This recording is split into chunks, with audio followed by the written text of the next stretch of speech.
獎嘅得獎者就係高一川教授，我哋俾掌聲高教授。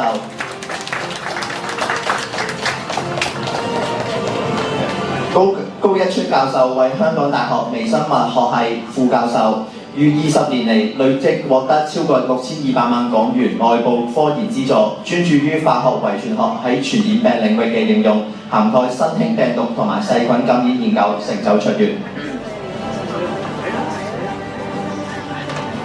好，望呢度啊，係啦，高教授，預備1、2、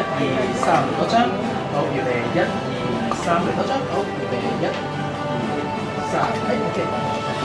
唔該晒汪教授，咁高教授請留步。咁我想你可唔可以同大家分享一下你嘅獲獎心得呢？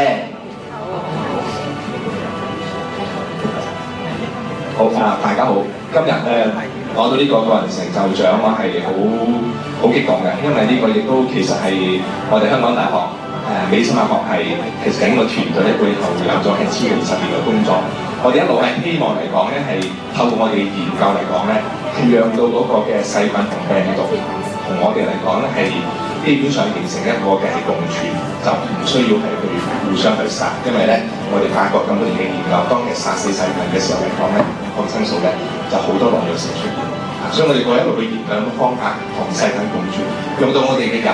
同整個自然界都達到個和諧。咁都好感恩啦，即係我哋喺過去嘅日子裏面嚟講咧，咁就我自己啦，亦都特別係多謝下袁國勇教授啦，帶領我哋整個團隊呢方面嘅工作，用到我哋咧逐步揾到呢個方法。日後嚟講咧，希望我哋真係可以同我哋整個嘅自然界啦，特別我哋身體上嘅細菌咧，可以形成一個共存，唔需要係去殺死佢哋，而佢哋都唔會製造疾病。呢個都係我哋係研究一步一步，希望將更多日後一啲嘅科研嘅產品可以係同啲商界合作啦，轉化成為可以市民可以用得到嘅產品。希望將我哋嘅研究唔係單止淨係學術上，喺我哋嘅研究室，喺我哋嘅實驗室上面，而係真真正正可以落地到社會度，係令到整體嘅人類係得到益處嘅。呢個係我哋目標，我哋會繼續努力，讓到我哋以後嚟講咧，為咗大家係做得更多嘅貢獻嘅。多謝各位。